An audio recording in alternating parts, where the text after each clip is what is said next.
नमस्कार बच्चों। हमने पिछले 3 वीडियोज़ में रसायन विज्ञान के प्रथम अध्याय रासायनिक अभिक्रियाओं को भलीभांति हमने समझा। आज हम रसायन विज्ञान के द्वितीय अध्याय यानी दूसरे चैप्टर अम्ल, क्षारक एवं लवण के बारे में सीखने का प्रयास करेंगे। बच्चों, सबसे पहले हम अम्ल और क्षार के बारे में जानें। अम्ल स्वाद में खट्टे होते हैं और इनकी ये विशेषता होती है कि ये नीले लिटमस पत्र को लाल कर देते हैं। अम्लों की सबसे बड़ी विशेषता ये है कि वो खट्टे होते हैं और नीले लिटमस पत्र को लाल कर देते हैं। ये अम्लों का एक गुण है। इसके विपरीत बच्चों, अगर हम क्षारों की बात करें तो क्षार स्वाद में कड़वे होते हैं और ये लाल लिटमस पत्र को नीला कर देते हैं। आपने देखा बच्चों, अम्ल और क्षार। अम्ल स्वाद में खट्टे होते हैं, क्षार स्वाद में कड़वे होते हैं। अम्ल नीले लिटमस पत्र को लाल कर देते हैं और क्षार लाल लिटमस पत्र को नीला कर देते हैं। तो ये दो अंतर हो गए अम्ल और क्षार में। हम समझते भी चलेंगे और इन दोनों का जो अंतर है उसको भी समझते चलेंगे। तीसरी बात अगर हम करें बच्चों, तो अम्ल जो है वो जलीय विलयन में हाइड्रोजन आयन देते हैं, यानी H धनायन। अम्ल जलीय विलयन में हाइड्रोजन आयन देते हैं, जबकि क्षार जलीय विलयन में हाइड्रोक्साइड आयन देते हैं। हाइड्रोक्साइड आयन यानी OH का ऋणायन। अब बच्चों,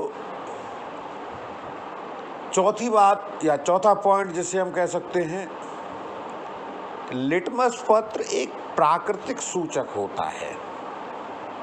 जिस लिटमस पत्र की हम बात कर रहे हैं, ये एक प्राकृतिक सूचक होता है जिसके द्वारा हम अम्ल और क्षार की पहचान कर सकते हैं। जैसा कि मैंने अभी बताया था कि जो नीले रंग का जो लिटमस पत्र होता है उसे अम्ल लाल कर देते हैं और लाल लिटमस पत्र को क्षार नीला कर देते हैं। बच्चों, इसी में अगला पॉइंट आप समझें। संश्लेषित सूचक मेथिल ऑरेंज अम्लीय माध्यम में लाल रंग देता है। संश्लेषित सूचक मेथिल ऑरेंज अम्लीय माध्यम में लाल रंग देता है, जबकि फिनोल्फ्थैलीन क्षारीय माध्यम में गुलाबी रंग देता है। एक बार मैं पुनः इसको रिपीट करूंगा क्योंकि बहुत से बच्चे साथ के साथ नोट भी करते होंगे। संश्लेषित सूचक मेथिल ऑरेंज अम्लीय माध्यम में लाल रंग देता है, जबकि फिनोल्फ्थैलीन क्षारीय माध्यम में गुलाबी रंग देता है। बच्चों, लिटमस विलयन बैंगनी रंग का रंजक होता है। यह लिटमस विलयन बैंगनी रंग का रंजक होता है जो थैलोफाइटा समूह के लिचेन नामक पौधे से प्राप्त होता है। लिचेन नाम का एक पौधा होता है जिससे हम इसको प्राप्त करते हैं। बच्चों, ये न तो अम्ल होता है और ना ही क्षार। इस विलयन का उपयोग भी अम्ल और क्षार की पहचान करने के लिए हम लोग करते हैं। बच्चों, एक बार पुनः इस पॉइंट को मैं रिपीट कर दूं कि लिटमस विलयन बैंगनी रंग का रंजक होता है जो थैलोफाइटा समूह के लिचेन नामक पौधे से निकलता है। ये ना तो अम्ल होता है और ना ही क्षार होता है। इस विलयन का उपयोग अम्ल और क्षार की पहचान करने के लिए किया जाता है।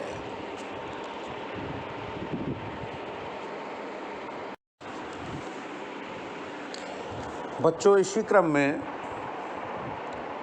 हल्दी,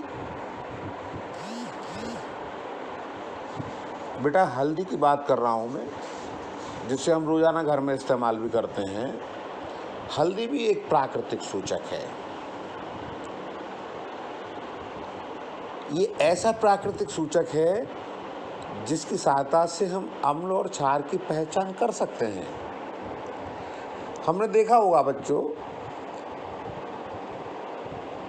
हम लोग जब घर में रोजाना खाना खाते हैं तो कभी कभी ऐसा होता है कि जब हम श्वेत रंग के कपड़े पहने हों और अचानक से सब्जी उनके ऊपर गिर जाए तो हम देखते हैं कि उस सब्जी के धब्बे कपड़ों को खराब कर देते हैं। ये जो सब्जी के धब्बे हैं बच्चों, ये क्षारीय प्रकृति के साबुन से साफ किए जाते हैं, लेकिन वो साफ नहीं होते। अगर हम इन्हें क्षारीय प्रकृति के साबुन से साफ करें तो वे साफ होते नहीं हैं, क्योंकि वे धब्बे भी क्षारीय प्रकृति के हैं।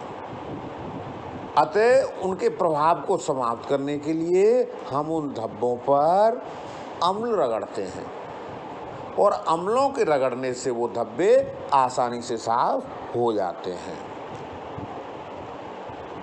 बच्चों, ऐसा इसलिए होता है क्योंकि अम्ल और क्षार एक दूसरे के प्रभाव को समाप्त कर देते हैं। तो बच्चों, हल्दी भी एक प्राकृतिक सूचक है। इसी क्रम में हम आगे अगर बात करें,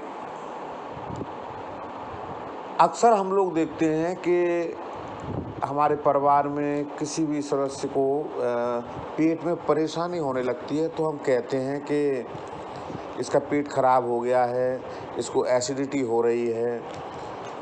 तो बच्चों, ये बहुत समझने की चीज़ है कि यदि कोई व्यक्ति एसिडिटी से यानी अम्लता से पीड़ित है तो उसे बेकिंग सोडे को उपचार के लिए काम में लेना चाहिए, क्योंकि ये जो बेकिंग सोडा है ये क्षारीय प्रकृति का होता है जो अम्ल की अम्लता को समाप्त कर देता है।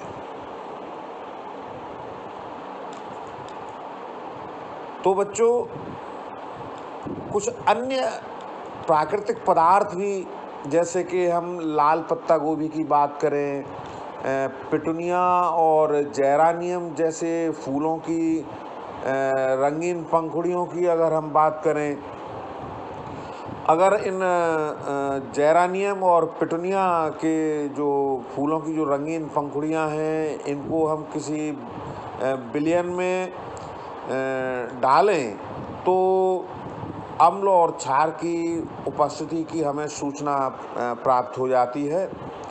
इसलिए इनको हम अम्ल और क्षारक सूचक कह सकते हैं। तो बच्चों, अम्ल और क्षार के बारे में आपने कुछ बिंदु आज समझे हैं, आप इनको नोट भी कर लेंगे और इनसे संबंधित अन्य जो प्रश्न हैं उनको भी मैं अगली वीडियो में आपको नोट करवाऊंगा। ऐसा नहीं है कि अम्ल और क्षार के बारे में केवल जो बिंदु मैंने आज दिए हैं केवल इतने ही हैं। मैं प्रश्न और उत्तर के रूप में भी आपको कुछ प्रश्न नोट करवाऊंगा, उनके उत्तर भी नोट करवाऊंगा, साथ में आपको समझाऊंगा भी।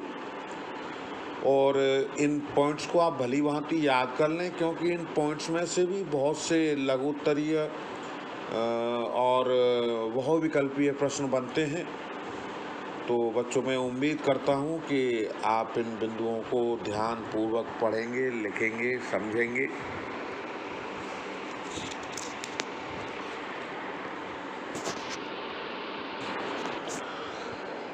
बच्चों, आओ अब हम अम्लों के कुछ प्राकृतिक स्रोतों के बारे में बात करेंगे। हम लोग संतरा और नींबू का इस्तेमाल करते हैं, हम सभी के परिवारों में संतरा और नींबू का भरपूर उपयोग किया जाता है। तो बच्चों, आपको ये पता होना चाहिए कि संतरा और नींबू में सिट्रिक अम्ल होता है। कौन सा अम्ल होता है? सिट्रिक अम्ल। आपको बच्चों ये भलीभांति याद हो जाना चाहिए कि संतरा और नींबू में सिट्रिक अम्ल होता है। इसी प्रकार बच्चों सिरका, हाँ सिरका जो होता है उसमें एसिटिक अम्ल पाया जाता है। इसी प्रकार बच्चों इमली, आप लोगों ने खूब खाई होगी इमली, जो स्वाद में थोड़ी सी खट्टी आपको लगती है, लेकिन बच्चे इसको बहुत पसंद करते हैं इमली को। तो बच्चों जो इमली है, इस इमली में टार्टरिक एसिड होता है, यानी टार्टरिक अम्ल होता है। इसी प्रकार बच्चों हम लोग दही खूब खाते हैं। ये जो दही है इसमें लैक्टिक अम्ल होता है। कौन सा अम्ल होता है? दही में लैक्टिक अम्ल होता है।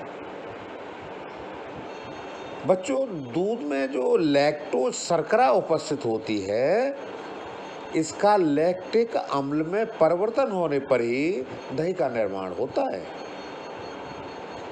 तो बच्चों यहाँ याद करने वाली चीज़ ये है, ये जनरल नॉलेज के प्रश्न भी हैं कि दही में कौन सा अम्ल पाया जाता है, तो आप बता सकते हैं कि लैक्टिक अम्ल होता है।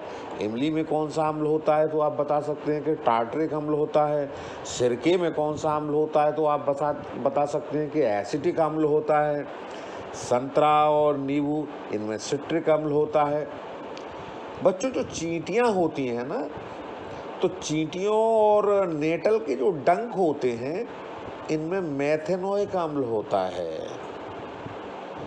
ऐसे ही हमारे मुंह में कुछ लार ग्रंथियां होती हैं जिनके द्वारा लार स्रावित होती है।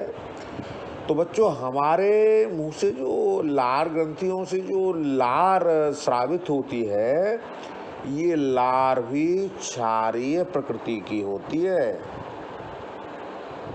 बच्चों इन अम्लों के कुछ जो प्राकृतिक स्रोत मैंने आपको बताए हैं, इनको आप भली भांति याद कर लेंगे। इनमें से छोटे छोटे प्रश्न बन जाते हैं और परीक्षाओं में पूछे भी जाते हैं कि सिरके में कौन सा अम्ल होता है, या इमली में कौन सा होता है, या संतरा और नींबू में कौन सा होता है, या दही में कौन सा है। तो ये सारे जो प्रश्न हैं वो बहुत महत्वपूर्ण हैं। इनसे बहुत सारे छोटे छोटे प्रश्न बन जाते हैं। अब बच्चों हम अम्ल और क्षारकों के रासायनिक गुणों के बारे में बात करेंगे। तो मैं पहले कुछ बिंदु आपको बताऊंगा कि इनके जो रासायनिक गुण हैं वो कौन कौन से हैं। पहले मैं हेडिंग्स के रूप में उन बिंदुओं को आपको बताता हूं, और उसके बाद क्रम से उन बिंदुओं के बारे में विस्तार पूर्वक हम समझेंगे, लिखेंगे, याद करेंगे। तो बेटा जो अम्ल और क्षारकों के रासायनिक गुण हैं, सबसे पहले गंधीय सूचक। गंधीय सूचक क्या होते हैं ये अभी मैं आपको बताऊंगा विस्तार से। दूसरा पॉइंट है अम्ल एवं क्षार की धातुओं के साथ क्रिया, यानी अम्ल और क्षार की धातुओं के साथ जो क्रिया होती है, तो उसके बारे में भी हम अभी थोड़ा सा विस्तार से इसको समझने का प्रयास करेंगे। और तीसरा बिंदु कि धातु कार्बोनेट और धातु हाइड्रोजन कार्बोनेट की अगर हम अम्लों के साथ क्रिया करते हैं तो क्या होता है, तो इसके बारे में भी हम विस्तार से अभी समझेंगे। चौथा पॉइंट बच्चों, अम्ल और क्षारकों की अगर हम आपस में क्रिया कराएं तो क्या होता है बच्चों, इसके बारे में भी अभी हम विस्तार से समझने का प्रयास करेंगे। पांचवा पॉइंट, अम्लों के साथ यदि धात्विक ऑक्साइडों की क्रिया कराई जाए तो क्या होती है, कैसे होती है, इसके बारे में भी हम विस्तार से समझेंगे। और छठवां जो बिंदु है कि क्षारकों के साथ अधात्विक ऑक्साइडों की अभिक्रियाएं कैसी होती हैं और इन अभिक्रियाओं के पश्चात क्या बनता है, ये सभी हम अभी विस्तार पूर्वक एक एक बिंदु लेकर के चलेंगे और भली भांति उनको हम समझने का प्रयास करेंगे।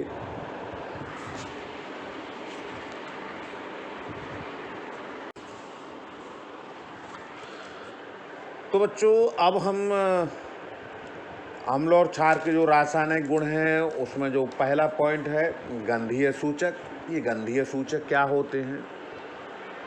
गंधीय सूचक अर्थात गंध की सूचना देने वाले, अर्थात हम कह सकते हैं कि ऐसे पदार्थ जिनकी गंध अम्लीय या क्षारीय माध्यम में बदल जाती है उन्हें हम गंधीय सूचक कहते हैं। यानी ऐसे पदार्थ जिनकी गंध अम्लीय या क्षारीय माध्यम में बदल जाए वो गंधीय सूचक कहलाते हैं। इसी प्रकार बेटा अब हम बात करेंगे अम्ल और क्षार की धातु के साथ क्रिया। बेटा अम्ल या क्षार इनकी धातुओं के साथ जब क्रिया कराई जाती है तो लवण बनते हैं और साथ में हाइड्रोजन गैस मुक्त होती है। तो हम कह सकते हैं कि अम्ल एवं क्षार धातु से क्रिया करके हाइड्रोजन गैस मुक्त करते हैं तथा संगत लवण बनाते हैं। आप इस अभिक्रिया को नीचे लिख भी सकते हैं, अम्ल या क्षार, या तो अम्ल होंगे या क्षार होंगे, प्लस धातु आगे तीर का निशान लगा करके लवण और प्लस हाइड्रोजन गैस। आप इस प्रकार से इसको लिख सकते हैं। अब बेटा हम अम्ल और क्षार की अभिक्रियाएं करें एक प्रैक्टिकल के द्वारा, एक प्रयोग के द्वारा। एक छोटा सा हम प्रयोग करके इस चीज़ को समझ सकते हैं। जब आप विद्यालय जब खुल जाएंगे और जब आएंगे तो आपको रसायन विज्ञान की प्रयोगशाला में ले जा करके इस प्रयोग को हम करके आपको समझाने का प्रयास करेंगे। अभी हम आपको इस वीडियो के द्वारा केवल मौखिक रूप से हम आपको समझा सकते हैं। बच्चों जब हाइड्रोजन गैस को जलाया जाता है ना तो ये फट-फट की ध्वनि के साथ जलती है। हाइड्रोजन गैस की ये विशेषता होती है कि जब इसको जलाया जाता है तो ये फट-फट की ध्वनि के साथ जलने लगती है। बच्चों अगर हम एक परखनली लें, परखनली यानी टेस्ट ट्यूब, इस परखनली में अगर 5 ml यानी 5 ml तनु सल्फ्यूरिक अम्ल यानी डाइल्यूट सल्फ्यूरिक एसिड ले लें और इस 5 ml तनु सल्फ्यूरिक अम्ल में दानेदार जिंक, जिसे हम जस्ता भी कहते हैं, इसके कुछ टुकड़े डाल दें तो हम देखेंगे कि जिंक के जो दाने हैं वो सल्फ्यूरिक अम्ल से क्रिया करके गैस रिलीज करते हैं, गैस मुक्त करते हैं। अगर इस गैस को हम पानी यानी साबुन के पानी, इस गैस को अगर हम साबुन के पानी में होकर के प्रवाहित करें तो हम देखेंगे कि कुछ बुलबुले बनने लगते हैं। अगर हम एक जलती हुई मोमबत्ती को इन बुलबुलों के पास ले जाएं तो हम देखेंगे कि ये जो बुलबुले हैं वो फट फट की आवाज़ के साथ फटने लगेंगे। तो हम इसी से ये समझ जाएंगे कि हाइड्रोजन गैस का दहन होने लगा है। तो इस प्रकार बेटा हम ये समझ पाएंगे कि अम्ल जो है क्षारों, अम्ल और क्षार की जो अभिक्रिया है उनमें हाइड्रोजन गैस इस प्रकार से मुक्त होती है। इस प्रयोग के द्वारा आपकी ये समझ में आएगी बात। तो ये मैंने मौखिक रूप से आपको समझाने की कोशिश की है। बाकी जब हम और आप विद्यालय में मिलेंगे तो रसायन विज्ञान की प्रयोगशाला में चल के एक बार इस प्रयोग को करके देखेंगे।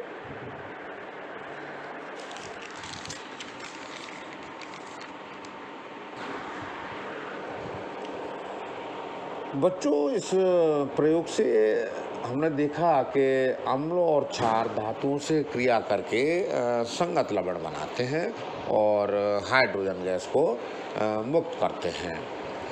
तो इस अभिक्रिया को इसे हम अभिक्रिया को भी अवश्य नीचे हमें लिखना चाहिए। तो इसे हम इस प्रकार से लिखेंगे कि 2NaOH प्लस Zn, आगे तीर का निशान लगाएंगे, Na2ZnO2 प्लस H2, यानी जो Na2ZnO2 है इसे हम सोडियम जिंकेट बोलते हैं और इसमें हाइड्रोजन गैस रिलीज होती है।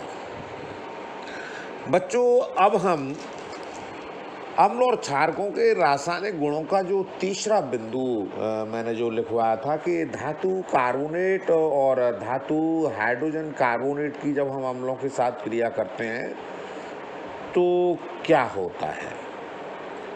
तो बच्चों, जब धातु कार्बोनेट या धातु हाइड्रोजन कार्बोनेट की जब हम अम्लों के साथ क्रिया कराते हैं तो इससे कार्बन डाइऑक्साइड गैस रिलीज होती है, पानी बनता है और बेटा लवण बनता है। तो बच्चों, धातु कार्बोनेट तथा धातु हाइड्रोजन कार्बोनेट अम्लों से क्रिया करके उनके संगत लवण, कार्बन डाइऑक्साइड एवं जल बनाते हैं और इससे जो प्राप्त उत्पाद हैं वो चूना पत्थर या खड़िया एवं संगमरमर, कैल्शियम कार्बोनेट के ये विविध रूप होते हैं। इनको हमें एक रासायनिक अभिक्रियाओं के द्वारा भी समझाना चाहिए। तो मैंने नोट्स में रासायनिक अभिक्रियाओं के रूप में इसको नीचे समझाया है, आप उनको देख सकते हैं। मैं आपको बोल करके भी बता रहा हूँ, समझा रहा हूँ। जो रासायनिक अभिक्रियाएं हैं वो इस तरीके से हैं, Na2CO3 प्लस 2HCl, आगे तीर का निशान 2NaCl plus H2O plus CO2। तो आपने देखा इसमें कि कार्बन डाइऑक्साइड गैस बन रही है। इसी तरह से अगर हम दूसरी रासायनिक अभिक्रिया को देखें कि NaHCO3 प्लस HCl, तो इसमें भी आप देख रहे हैं कि उत्पाद के रूप में NaCl प्लस H2O और प्लस CO2 गैस, यानी दोनों ही अभिक्रियाओं में आपने देखा कि कार्बन डाइऑक्साइड गैस इनमें रिलीज हो रही है। अगर इस कार्बन डाइऑक्साइड गैस को हम चूने के पानी में होकर के प्रवाहित करें तो हम देखेंगे कि ये रासायनिक अभिक्रिया किस तरीके से लिखी जाएगी। CO2 प्लस CaOH का होल ट्वाइस। बच्चों, ये CaOH का होल ट्वाइस जो है वो चूने का पानी है, चूने का जल है और कार्बन डाइऑक्साइड गैस के साथ अभिक्रिया करके ये CaCO3 का सफ़ेद अवक्षेप बनता है। इससे हमें सफ़ेद अवक्षेप प्राप्त होता है और साथ में जल भी प्राप्त होता है। तो बच्चों, अगर CaCO3 के सफ़ेद अवक्षेप में अगर हम अधिक मात्रा में CO2 प्रवाहित करें तो ये रासायनिक अभिक्रिया इस तरह से लिखी जाएगी, CaCO3 plus H2O plus CO2, आगे तीर का निशान लगाएंगे, CaHCO3 का होल ट्वाइस। बच्चों, ये जो CaHCO3 का होल ट्वाइस है ये कैल्शियम हाइड्रोजन कार्बोनेट है। ये क्या है? Calcium hydrogen carbonate. तो बच्चों, इस प्रकार से आज के वीडियो में हम 3 बिंदुओं को ही समझा रहे हैं, क्योंकि इनको अब आपको उतारने में, समझने में, याद करने में भी समय लगेगा। तो आगे के जो बिंदु रह गए हैं उनको मैं आपको कल के वीडियो में समझाऊंगा और इससे आगे की जो मुख्य बिंदु हैं उनको भी मैं आपको समझाने का प्रयास करूंगा। तो बच्चों, मैं उम्मीद करता हूं कि आपको इस तरह के पठन पाठन में आनंद आ रहा होगा, क्योंकि आप लोगों के लिए बिल्कुल एक नया प्रयोग है।